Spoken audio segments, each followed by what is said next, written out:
Hey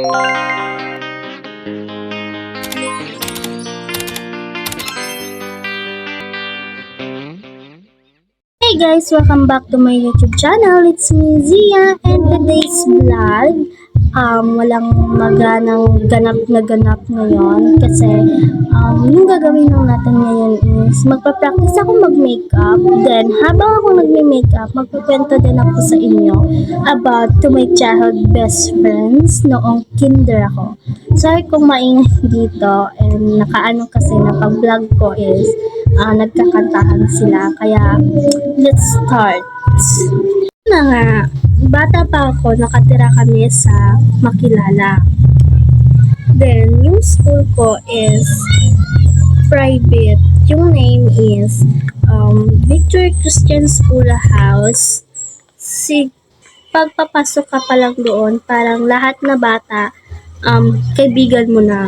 Walang plastikan doon, be. Kung ano yung nakikita mo, kaibigan mo na agad. Meron akong naging kaibigan talaga. Isa pa lang yung naging kaibigan ko noon.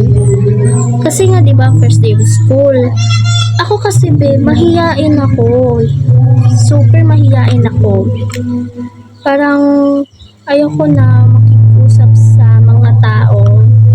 Yun, mahiyain talaga ako noon. Tupo lang ako, tahimik lang doon sa school, ganun. Yung gusto mong lapitan kasi gusto mong makipagkaibigan sa kanila. Pero hindi mo magawang maano kasi na, nahihiya ka. Pero sa katagal-tagal ko, may lumapit sa akin. And siya yung kaibigan sa akin talaga. Siya yung lumapit sa akin. Siya yung nagsabi sa akin na pwede yung makikaibigan. Girl siya. Then nalala ko yung name niya. Siya si Antoinette. Ayan. Siya si Antoinette. Diba? Nalala ko pa yung mga name niya. Ayan. Siya si Antoinette. Siya yung unang lumapit sa akin na makik-friend talaga sa akin. And ako naman, gusto ko talagang meron akong maging kaibigan. So, naging kaibigan ko siya, di ba? Siyempre naman, gusto mo maging kaibigan, tapos sasabihin mo sa isang tao na ayoko. So, maging kaibigan mo talaga siya. Mabait siya. Sobrang bait niya talaga noon. Then, hanggang sa madami na akong naging kaibigan noon, hindi lang siya. Kaso nalimutan ko na yung name. Pero, iano ko kung sino yung naalala ko na naging kaibigan ko. Una-una is si Antoinette. Siya yung pinakauna-una talagang naging kaibigan ko. Siya yung lumapit sa akin. Ganon. Then, yung pangalawa is si Megan. Siya yung pangalawang naging kaibigan ko noon. Kasi ako na yung lumapit sa kanya. Kaya nga gusto kong madami pa ako maging friend. Ganon. Naging kaibigan ko siya sa pagpa-practice namin ng Bible kasi sa school ko kasi is nagpa-practice ng Bible, nag-memorize ng Bible, tapos siguro taga Friday pupunta kayo sa parang simbahan pagkatapos nyo lesson, siguro hapon pupunta kayo doon, then kayo ng Bible verbs. Alam niyo guys, ako talaga yung magaling ako mag-memorize ng mga Bible. Pero ngayon hindi na nakalimutan ko na lahat. May binigay sa amin na ganito na libro para sa Bible verbs. Tapos sinusulatan nila, parang binibilugan nila, ito yung memorizing mo, ganun.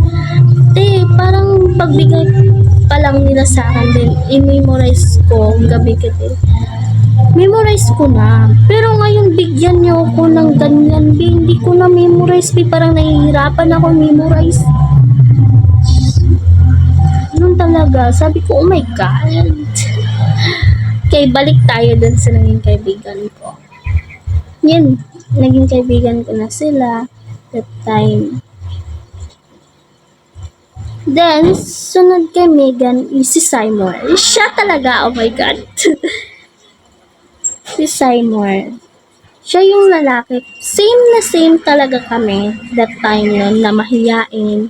Parang tahimik lang sa upuan. Oo, kapag magsasalita lang kayo kapag tinawag kayo ng teacher nyo, ganun.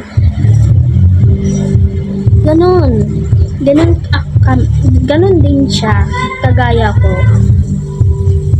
na tahimik. Hindi ko alam po ngayon kung mahiyain pa ba siya or nag-improve siya sa sarili niya na hindi siya maging mahiyain. Kasi ako, hindi talaga ako nag-improve. Mahiyain talaga ako. Hindi na nag-improve sa akin. Mahiyain talaga ako. Iwan ko bakit. Hindi ko alam kung... Nahulog. Hindi ko talaga alam kung bakit hindi ako mag-i-improve. Sinasanay nila ako na mag-iusap sa mga ibang tao. Pero hindi ko kaya nahihiya ako. Super, kapag excited ako sasabihin. Kaibigan ka sa kanila ha. Excited ako noon kasi, oh my God, maging kaibigan ko. Pero pag nasa harap ko na yung tao na gusto ko maging kaibigan, nahihiya na ako. Iwan ko Madami na akong daldal. Saan na, diba sa childhood best friend ka? Ito na. Balik tayo sa childhood best friend ko. Naging close ko si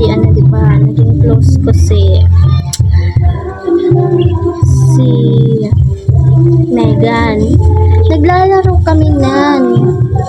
Kami lahat. Naglalaro kami. Kaming apat.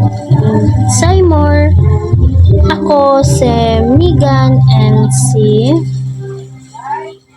Antoinette.